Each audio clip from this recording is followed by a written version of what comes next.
கர்த்தருடைய பரிசுத்த நாமத்திற்கு மகிமை உண்டாவதாக. தேவன் அருளியப்ப மினிஸ்ட்ரி மூலமாக உங்களோடு தொடர்பு கொள்வதிலும் இந்த மகிழ்ச்சி அடைகிறோம். இன்றைக்கும் இந்த நாளிலும் தேவன் நமக்கு கொடுக்கிற வார்த்தை 86ஆம் சங்கீதம் 5ஆம் வசனம்.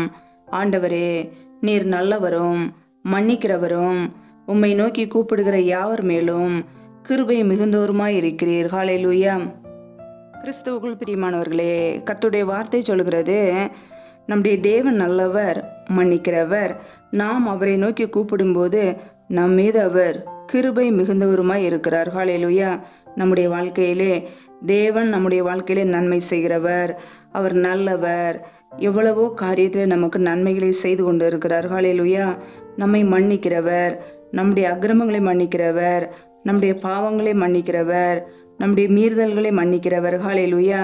அவர் உன் அக்கிரமங்களை எல்லாம் மன்னித்து உன் நோய்களை எல்லாம் குணமாக்கி உன் பிராணனை அழிவுக்கு விலக்கி மீட்டு உன்னை கிருபையினாலும் இரக்கங்களினாலும் முடிசூட்டி நன்மையினால் உன் வாயை திருப்தி ஆக்குகிறார். கழுகுக்கு சமானமாய் உன் வயது திரும்ப வாழ வயது போலாகிறது. ஹல்லேலூயா.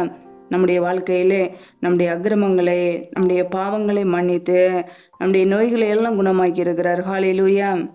வேதத்திலே நாம் பார்க்கிறோம், எபிரேயர் 8ஆம் அதிகாரம் 12ஆம் வசனத்திலே, ஏனெனில் நான் அவர்கள் அநியாயங்களை கிருபையாய் மன்னித்து அவர்கள் பாவங்களையும் அக்கிரமங்களையும் இனி நினையாமல் இருப்பேன் என்று கர்த்தர் சொல்லுகிறார் என்று வசனம் சொல்கிறது.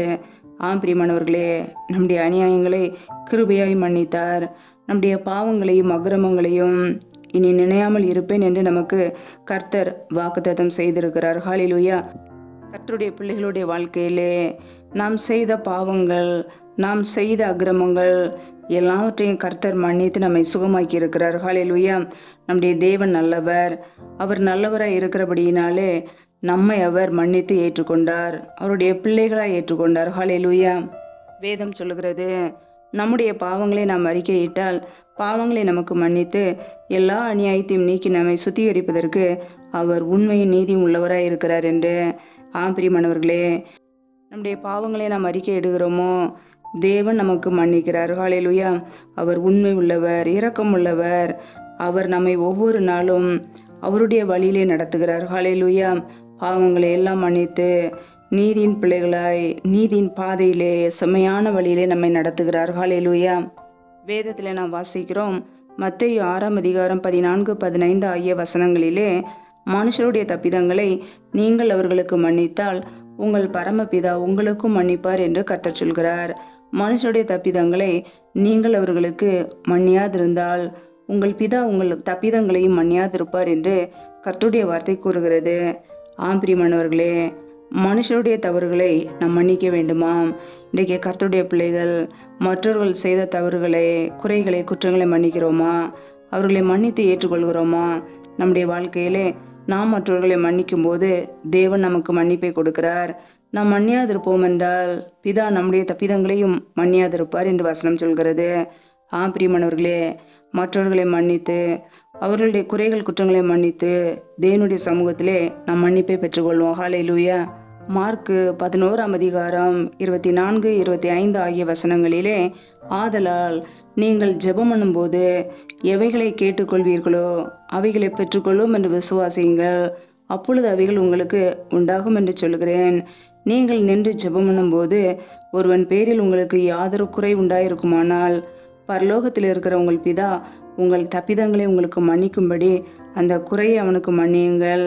நீங்கள் மன்னியாதிருப்பீர்களானால் பரலோகத்தில் இருக்கிற உங்கள் பிதாவும் உங்கள் தப்பிதங்களை மன்னியாதிருப்பார் என்று அங்கு வேத வசனம் கூறுகிறது.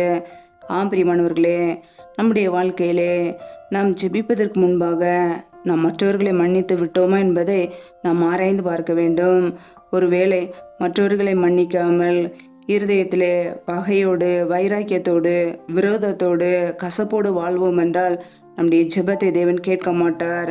நாம் மன்னிப்பை அவரிடத்தில் பெற்றுக்கொள்ள வேண்டுமென்றால், அவருக்கு பிரியமுள்ளவர்களாய் ஜெபிக்க வேண்டுமென்றால் எல்லாரையும் நாம் மன்னிக்க வேண்டும். ஹல்லேலூயா. யார் மேலேயுமே நமக்கு கசப்பு, வெறுப்பு வரக்கூடாது. நம்முடைய இருதயம் பரிசுத்தமாய் இருக்க வேண்டும். ஹல்லேலூயா. நம்முடைய வாழ்க்கையிலே நாம் மற்றவர்களை மன்னிக்கும் பொழுது நம்முடைய ஜெபம் கேட்கப்படும். ஹல்லேலூயா. வேதத்தில் நாம் பார்க்கிறோம், லூக்கா 17ஆம் அதிகாரம் 3, 4 ஆகிய வசனங்களிலே, உங்களை குறித்து எச்சரிக்கையாக இருங்கள். உன் சகோதரன் உனக்கு விரோதமாய் குற்றம் செய்தால் அவனை கடிந்து கொள். அவன் மனஸ்தாபப்பட்டால் அவனுக்கு மன்னிப்பாயாக. அவன் ஒரு நாளில் 7 தரம் உனக்கு விரோதமாய் குற்றம் செய்து 7 தரமும் உன்னிடத்தில் வந்து நான் மனஸ்தாபப்படுகிறேன் என்று சொன்னால் அவனுக்கு மன்னிப்பாயாக என்று வேத வசனம் கூறுகிறது. ஆம் பிரியமானவர்களே, நம்முடைய வாழ்க்கையிலே நமக்கு விரோதமாய் யாராவது தவறு செய்துவிட்டு அவர்கள் வரும்போது அவர்களை நாம் மன்னிக்க வேண்டும். அவர்கள் குற்றம் செய்யும்போது அவர்களை நாம் கடிந்து கொள்ள வேண்டும். தவறு செய்தால் அந்த தவறை கடிந்து கொள்ள வேண்டும். அவர்கள் மனஸ்தாபப்பட்டால் அவர்களுக்கு நாம் மன்னிக்க வேண்டும். ஹல்லேலூயா. அவர்கள் அந்த குற்றத்தை உணர்ந்து அந்த தவறை உணர்ந்து வருத்தப்படும் பொழுது நாம் மன்னிக்க வேண்டும். ஹல்லேலூயா. வேதத்திலே நாம் பார்க்கிறோம், லூக்கா 23ஆம் அதிகாரம் 34ஆம் வசனத்திலே, அப்பொழுது இயேசு, பிதாவை இவர்களுக்கு மன்னியும், தாங்கள் செய்கிறது இன்னதென்று அறியாதிருக்கிறார்களே என்றார். ஆம் பிரியமானவர்களே, கர்த்தராகிய இயேசு கிறிஸ்துவை சிலுவையில் அறைந்தபோது அவருக்கு விரோதமாய் யாரெல்லாம் எழும்பினார்களோ எல்லாரையும் இயேசு கிறிஸ்து மன்னித்தார். அவர் பரலோக ராஜ்யத்திற்கு செல்லும் முன்பாக எல்லாரையுமே மன்னித்தார். ஆம் பிரியமானவர்களே, நம்முடைய வாழ்க்கையிலே அவர் மன்னிப்பை கற்றுக் கொடுத்தார். நாமும் பரலோகத்துக்கு செல்ல வேண்டுமென்றால் நாம் தேவனுடைய சமூகத்திலே மன்னிப்பை பெற்றவர்களே இருக்க வேண்டும். நமக்குள்ளே இருதயத்திலே கசப்பு, வெறுப்பு, வைராக்கியங்கள், பகைகள் இருக்கும் என்றால் நம் பரலோக ராஜ்யத்தில் பிரவேசிக்க முடியாது. மற்றவர்களுடைய குறைகளை மன்னிக்கும் போது நம்முடைய இருதயத்திலே கசப்பு, வெறுப்பு இல்லாமல் இருக்கும்போது நம் தேவனுடைய பிள்ளைகளாக இருக்க முடியும். ஹல்லேலூயா. நம்முடைய வாழ்க்கையிலே யார் மீதாவது கசப்பு, வெறுப்பு இருக்குமென்றால் அவைகளை விட்டு விடுவோம், மனம் திரும்புவோம். கர்த்தருடைய பிள்ளைகள் எல்லாரையும் மன்னிக்க வேண்டும். அவர்கள் அதிக துக்கத்திலே அமிழ்ந்து போகாதபடிக்கு அவர்களை மன்னித்து ஆறுதல் செய்யும் போது நம் தேவனுடைய பிள்ளைகள் ஹல்லேலூயா நம்முடைய அன்பை கிரியையிலே வெளிப்படுத்த வேண்டும். ஹல்லேலூயா. ஆம் பிரியமானவர்களே, நம்முடைய வாழ்க்கையிலே மற்றவர்களை நாம் மன்னிக்கவில்லை என்றால் நம்முடைய குடும்பங்களிலே சாத்தான் மோசம் போக்குவான். நாம் அவனுக்கு இடம் கொடுக்கக்கூடாது. மற்றவர்களை மன்னிக்காமல் இருதயத்திலே கசப்பு, வெறுப்போடு நாம் வாழ்வோம் என்றால் நம்முடைய குடும்பத்தில் நாம் பிசாசுக்கு இடம் கொடுக்கிறோம். கர்த்தருடைய பிள்ளைகள் ஒருபோதும் சத்ருவானவனுக்கு இடம் கொடுக்காதபடிக்கு வேத வசனங்களுக்கு கீழ்ப்படிந்து அவனுக்கு நாம் எதிர்த்து நிற்க வேண்டும். மற்றவர்களுடைய குறைகளை, தவறுகளை மன்னிக்க ஆயத்தமாக இருக்க வேண்டும். ஒருவேளை மற்றவர்களை மன்னிக்காமல் இருதயத்திலே கசப்பு, வெறுப்பு, வைராக்கியத்தோடு வாழ்வோம் என்றால் நம்முடைய குடும்பத்திலே சத்ருவானவன் கிரியை செய்வான். மோசம் போக்குகிற பொல்லாத கிரியைகள் நம்முடைய குடும்பங்களிலே வந்துவிடும். கர்த்தருடைய பிள்ளைகள் அவனுக்கு ஒருபோதும் இடம் கொடுக்கக்கூடாது. அவனுடைய தந்திரங்களுக்கு நாம் எதிர்த்து நிற்க வேண்டும். ஹல்லேலூயா. இயேசு கிறிஸ்து நம்மை மன்னித்தாரே, நம்முடைய தவறுகளை மன்னித்தாரே. நாமும் மற்றவர்களை மன்னிக்க ஆயத்தமாக இருப்போம். நாம் மன்னிக்கும் போது பரலோக ராஜ்யத்தை சுதந்திரித்துக் கொள்ள முடியும்.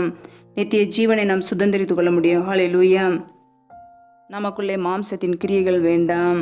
ஒருவரை ஒருவர் தாங்குவோம். ஒருவர் பேரில் ஒருவருக்கு குறைபாடு உண்டானால் கிறிஸ்து மன்னித்தது போல மன்னிப்போம். ஹல்லேலூயா. நம்முடைய அன்பை கிரியையிலே வெளிப்படுத்துவோம். மற்றவர்களுடைய குறைகளை, தவறுகளை மன்னிப்போம். இயேசு கிறிஸ்துவின் பிள்ளைகளாய் வாழ்வோம். இயேசு கிறிஸ்து நமக்கு கற்றுக் கொடுத்த காரியங்களை அறிந்து அவருடைய பிள்ளைகளாய் நாம் வாழ்வோம். மற்றவர்களை நேசிப்போம், அன்பு கூறுவோம். மற்றவர்களுடைய தவறுகளை மன்னிப்போம். நாம் தேவனிடத்தில் மன்னிப்பை பெற்றுக்கொள்வோம். ஹல்லேலூயா. கர்த்தர் தாமே இந்த வார்த்தையின்படி உங்களை ஆசீர்வதிப்பாராக. ஆமேன். ஜெபம். எங்களை அதிகமாய் நேசிக்கிற எங்கள் அன்பின் பரலோக பிதாவே, மெய் துதிக்கிறோம், ஸ்தோத்திரிக்கிறோம் அப்பா. இந்த நாளிலும் கூட நம்முடைய வார்த்தைகளோடு எங்களோடு பேசினீரே, அதற்காக உமக்கு ஸ்தோத்திரம். நல்லவரே மெய் துதிக்கிறோம் அப்பா. வல்லவரே மெய் துதிக்கிறோம். மகிமை உள்ளவரே மெய் துதிக்கிறோம். நேற்று மீண்டும் என்று மாறாத எங்கள் அன்பு நேசரே மெய் துதிக்கிறோம். ஜீவாதிபதி ஆனவரே மெய் துதிக்கிறோம். எங்களுக்காக ஜீவனையை கொடுத்தவரே மெய் துதிக்கிறோம். ஒவ்வொரு நாளும் கண்ணின்மணி போல எங்களை பாதுகாத்து கிருபையோடு ஜீவனோடு வைத்திருக்கிறீரே, உமக்கு நன்றி அப்பா. உடைய கரங்களிலே அர்ப்பணிக்கிறோம். இந்த இரவு நேரத்தில் இன்பமான நித்திரை கொடுங்கப்பா. இணைந்திருக்கிற ஒவ்வொரு பிள்ளைகளையும் ஆசீர்வதிங்க. பிள்ளைகள் என்னென்ன வேலைகள் செய்கிறார்களோ, வியாபாரங்கள் செய்கிறார்களோ, தொழில்கள் செய்கிறார்களோ எல்லாவற்றையும் ஆசீர்வதிங்கப்பா. கையின் பிரயாசங்களை பெருக பண்ணுங்க. கையின் பிரயாசங்கள் தேவையில்லா செலவுக்கோ, வீண் செலவுக்கோ, மருத்துவ செலவுக்கோ, வடிகன்னு சொல்லி போகாதபடிக்கு என் தேவன் பிள்ளைகளை ஆசீர்வதித்து பெருக பண்ணுவீராக. உடைய நன்மையினால் நிரப்புவீராக. உடைய கரங்களிலே அர்ப்பணிக்கிறோம். எந்தெந்த குடும்பங்களிலெல்லாம் வேலைக்காக காத்திருக்கிறார்களோ பிள்ளைகள் படிப்புக்கேற்ற நல்ல வேலைகளை ஏற்படுத்தி கொடுங்கப்பா. வேலை காரியங்களில் இருக்கிற தடைகளை நீக்கி ஆசீர்வதிங்க. இயேசு கிறிஸ்துவின் வல்லமில்ல நாமத்தினால் தடைகள் முற்றிலுமாக நீக்கப்பட்டு போவதாக. ரீபா கபரா ஷகரக துரி கரதரபலா ரபா கபரா சந்த ரதன கதரபலா. தடைகள் விலகுவதாக இயேசு கிறிஸ்துவின் நாமத்தினாலே. ரியாக்கபுர சந்த ரதன கதரபலா. என் தேவன் ஆசீர்வதிங்கப்பா. எந்தெந்த குடும்பங்களிலெல்லாம் கர்ப்பத்தின் கனிக்காக ஜெபிக்கிறார்களோ என் தேவன் மனம் இறங்குங்க. பிள்ளைகள் கர்த்தரால் வரும் சுதந்திரம், கற்பத்தின் கனி அவரால் கிடைக்கும் பலன் என்று வேதத்தில் நாங்கள் வாசிக்கிறோம். என் தேவன் ஆசீர்வதிங்க. தடைகளை கொண்டு வருகிற பொல்லாத சத்திரின் கிரிகள் எல்லாம் இயேசு கிறிஸ்துவின் நாமத்தினால் வெளியேறட்டும். ரிபா ரபா தூராபா ராக்காபா ரூக்காபா ரிஷேகே தேனேமர ஷதரபலா ரபா லத ரபா ராக்காபா ரூக்காபா ரிஷே தேனேமர ஷதரபலா. கர்த்தருடைய வல்லமை ஒவ்வொரு குடும்பங்களிலும் தங்கி தாபரிக்கட்டும். ஆசீர்வதிங்க. உடைய கரங்களில் அர்ப்பணிக்கிறோம். எந்தெந்த குடும்பங்களிலெல்லாம் திருமண காரியங்களுக்காக ஜெபிக்கிறார்களோ பிள்ளைகளுக்கு ஏற்ற மணவாளனை மணவாட்டியை கொடுங்கப்பா. ரட்சிக்கப்பட்ட பிள்ளைகளாய் கொடுங்க. என் தேவன் ஆசீர்வதிங்க. திருமண காரியங்களில் இருக்கிற தடைகளை நீக்கி போடுங்க. உடைய கரங்களிலே அர்ப்பணிக்கிறோம். திருமண காரியங்களுக்கு வேண்டிய எல்லா பண தேவைகளும் சந்திங்கப்பா. சூழ்நிலைகளை மாற்றி ஆசீர்வதிங்க. உடைய கரங்களிலே பிள்ளைகளை தாழ்த்தி ஒப்புடுக்கிறோம். எந்தெந்த குடும்பங்களிலெல்லாம் பலவீனத்தோடு சோர்வோடு வியாதியோடு கஷ்டப்படுகிறார்களோ என் தேவன் அவர்களை தொடுவீராக. உடைய சுகமாக்கும் கரம் இப்பொழுதே பிள்ளைகளை தொட்டு சுகமாகட்டும், விடுதலையாக்கட்டும். பலவீனத்திலே உடைய பலன் பரிபூரணமாய் விளங்கட்டும். ஆசீர்வதிப்பீராக. உடைய வல்லமினால் நிரப்புவீராக. ரீபா லபரா ஷாக்கா ரக்கா தூரா சந்த ரதன கதரபா ரீபா கேரே ஷேகே லிதனமர ஷதரபல்லா. எந்தெந்த குடும்பங்களிலெல்லாம் கணவன் மனைவிக்கிடையே பிரிவினையோடு பிரச்சனையோடு வாழ்கிறார்களோ என் தேவன் அந்த குடும்பத்தை சந்திப்பீராக. குடும்பத்திலே குழப்பங்களையும் பிரிவினைகளையும் கொண்டு வருகிற பொல்லாத சத்துருவின் கிரிகள் எல்லாம் இயேசு கிறிஸ்துவின் நாமத்தினால் வெளியேறட்டும். ரீபா ரபா ரகா தூரா ஷாக்கா ரத ரபா ரீபா கேரே ஷேகே லிதனமர ஷதரபலா. என் தேவன் சமாதானத்தை கொடுக்கிறவர். சிலுவையில் சிந்திய ரத்தத்தினாலே எங்களுக்கு சமாதானத்தை உண்டாக்கியவர். ஒவ்வொரு குடும்பத்திலும் தெய்வீக சமாதானம் ஆளுகையை செய்யட்டும். என் நன்மையினால் நிரப்புவீராக. முற்றிலுமாக தாழ்த்தி ஜெபிக்கிறோம் அப்பா. எந்தெந்த குடும்பங்களிலெல்லாம் கணவரால் கைவிடப்பட்ட ஒரு சூழ்நிலையிலே திக்கற்றவர்களாய் தனிமையோடு வாழ்கிறார்களோ என் தேவன் அவர்களுக்கு உதவி செய்யுங்கப்பா. திக்கற்ற பிள்ளைகளுக்கு நீரே சகாயர். நீர் மாத்திரமே உதவி செய்ய முடியும். பொருளாதார தேவைகளை சந்திங்க. படிப்பு காரியங்களை சந்திங்க. ஆசீர்வதிங்க. உடைய கரங்களிலே அர்ப்பணிக்கிறோம். இந்த இரவு நேரத்தில் சத்துரு கொண்டு வருகிற எல்லா போராட்டங்களுக்கும் பிரச்சனைகளுக்கும் தீமைகளுக்கும் விலைக்கு பாதுகாத்து கொள்ளுங்க. இரவு நேரத்தில் இன்பமான நித்திரை கொடுங்க. நல்ல சொப்பன தரிசனங்களை வெளிப்படுத்துங்க. வரப்போகிற காரியங்களை குறித்து எங்களோடு பேசுங்க. அதிகாலையில் எழுந்து நம்முடைய சமூகத்திலே காத்திருக்க புது கிருபையில் பெற்றுக்கொள்ள எங்களை அர்ப்பணிக்கிறோம். எங்களை ஆசீர்வதிப்பீராக. எங்களுடைய இருதயத்தில் உள்ள கசப்பு வெறுப்பு வைராக்கியங்கள் எல்லாத்தையும் எடுத்து போடுங்க. மற்றவர்களை மன்னிக்க அதற்கேற்ற கிருபையில் கொடுங்க. ஆசீர்வதிங்க. நம்முடைய சமூகத்திலே தாழ்த்தி ஒப்புடுத்து ஜெபிக்கிறோம். எங்களை பாதுகாத்து கொள்வீராக. ஆசீர்வதிங்க. எல்லா துதிகன மகிமையெல்லாம் ஒருவருக்கே செலுத்துகிறோம். இயேசு கிறிஸ்துவின் மூலம் ஜெபிக்கிறோம் ஜீவனுள்ள நல்ல பிதாவே. ஆமேன். கர்த்தர் தாமே உங்களையும் உங்கள் குடும்பங்களையும் ஆசீர்வதிப்பாராக. ஆமேன்.